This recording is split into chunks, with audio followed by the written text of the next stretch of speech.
mortgage payoff update day. You guys have been asking me for this for like about 2 years now. Today's the day.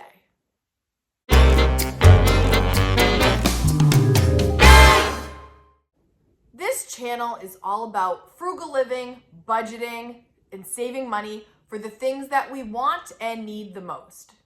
The primary strategy is living below our means. If you spend less than you earn and create the biggest gap possible between earnings and spending, you create a margin to spend that money on whatever you want.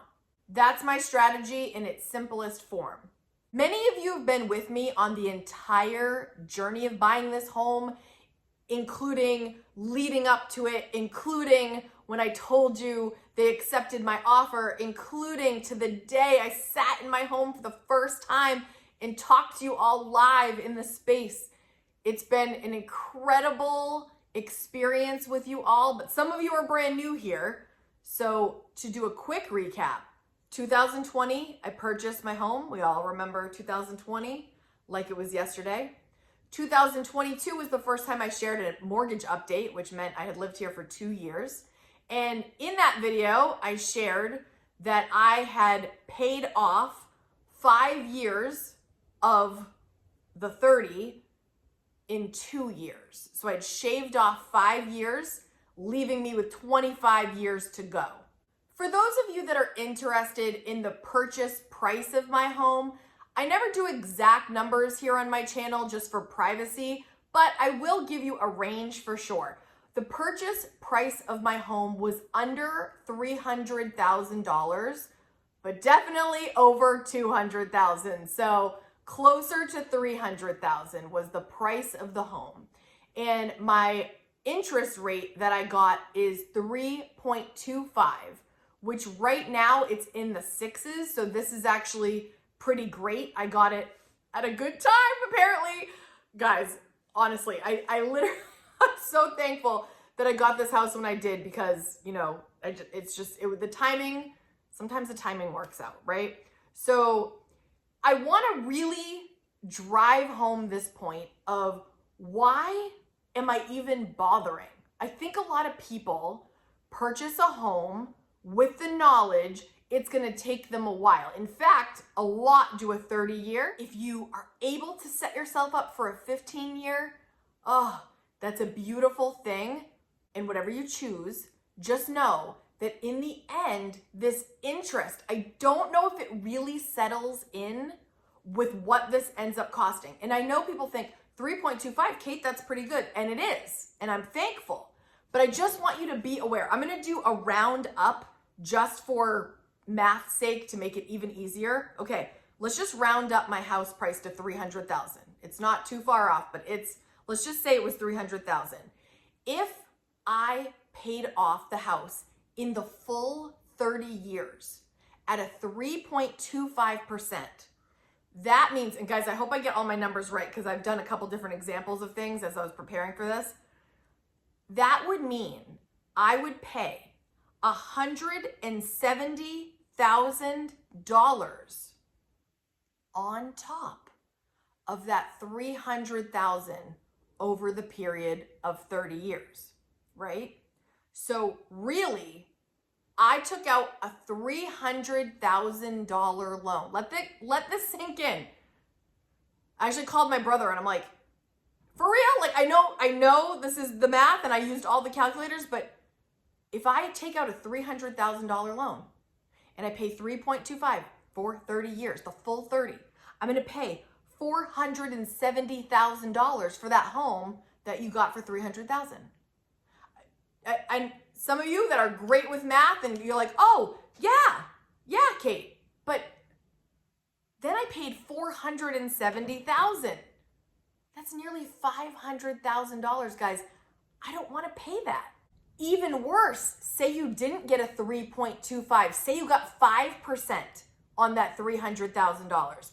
That means at the end, you will have paid $279,000 on interest alone, meaning that $300,000 house really cost you $579,000, give or take. That's big money in my world currently, you know? So that is incentive to me to aggressively pay this off sooner. Alexa, shh. As I was saying, to pay this off sooner so that I can save a ton of money. If I paid off the loan in half the time, 15 years, that would mean my total cost would be $379,000. So my $300,000 is going to cost me an additional $79,000. That's better than $170,000, friends, right? So if you cut that time down in half from 30 years to 15 years on that $300,000 with 3.25, you're going to save $91,000. I mean, to me, that feels worth working on early so I can pay it off sooner. Now, mind you, when I was purchasing the house, when I was in this process and I did my faux budget, my fake budget, my imaginary budget for my new home, I made sure I had some wiggle room so that I didn't buy more house than I could afford. And I saw opportunities of where I could save so that I could add more money toward the principal. So in the first update that I shared with you, beyond the $100, then $200 additional toward the principal, I had done, I think, 2 additional lump sums. There's 2 times a year where we get an extra paycheck. There was a bunch of things that I explained in that video of where I saved up and made 2 more lump sum payments to add toward that to help fuel the fire. Why am I doing this? Okay. On year 3, I increased that extra payment per month to $300. On year 4, I did not bump up again to 4. I stayed at 3, but I was making additional lump sum payments toward the principal. I always have to give you this caveat. My mortgage company, we can make as many additional payments with no penalties, but check with your own mortgage company to make sure that you don't get penalized. I've heard there are some companies that penalize you for paying early. I have not experienced that yet, but double check. Don't want you to get penalized for a silly reason, so always look into it first. But instead of increasing to $400, I kept the $300 and I made more additional payments. I actually went through my budget over the last 2, since the last update, and I think I've made, in total, it was 10 additional lump sum payments of various numbers.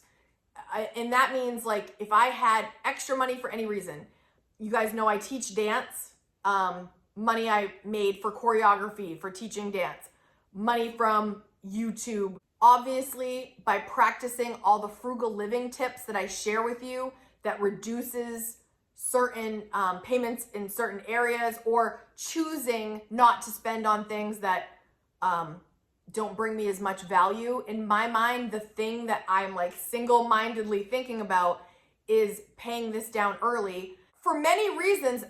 Of the first one being it's going to save us a ton of money. But secondly, if you think about when you pay off this mortgage, and many of you have shared with me the freedom you feel when you are debt-free, and I appreciate that. It helps keep me motivated. But when you have no house payment, think about how big your mortgage is. Some of you, maybe it's not so big, but in my budget, it's clearly the biggest thing going, right?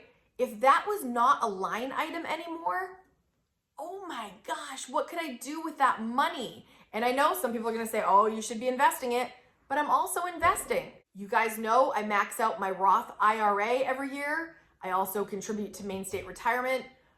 So it's like I'm trying to do a little bit of everything. Could I definitely invest more and make more in the end? Maybe, but this peace of mind that I'm gonna feel and the freedom that that is going to give me, I believe is going to be worth it. If you have already paid off your home and you have no mortgage, please let us know in the comments and let me know, was it worth it? How do you feel about it? What has been the best thing about it? Let us know. I love hearing all your stories. All right, I'm about to tell you where I'm at, but I want you to know that as I'm sharing this with you, as a person that's sharing their frugal living tips and stories of what I'm doing, if I never made any progress, I would probably question why you guys even listen to me in the first place, right? Like, I'm telling you week in and week out what's working for me, how I budget. These are the tips I do. I keep it fairly simple, 4 budget category, right? And if I never got anywhere, I could understand you could be like, oh, why do I even listen to this gal, right? Like, why am I even listening to you? So this is why, one of the reasons I think that, what I'm doing is effective, and this is why. I currently have 11 years left on my mortgage if everything continues to go the way that I'm intending. 11 years left, which will mean that I will be able to pay off my 30-year loan in 15, cutting the term in half by using all the strategies that I've shared. If you're a person that's interested in paying off their mortgage early, I hope this video gave you some inspiration in some way, or if you've never bought a home before, maybe this gives you a little bit more insight on strategies or ideas, or maybe you've never even thought about it really. You're like, I've got my mortgage, I just do the regular payments, and hey, maybe I could do that too, if interested. Again, take what you can from my videos, throw out the stuff you're not interested in, but if you are interested in being here and you haven't hit subscribe, please hit subscribe so you never miss a video. I make videos every Friday. In the spirit of excitement of paying off our home someday, if you want to leave us in the comments how many years you have left, let us know. It's a very exciting thing to think about, at least in my world. I love talking about this stuff. If you want to pay off your mortgage early, I'm going to leave you a video right here for you to watch next for more inspiration. Thanks for watching, guys. See you next video.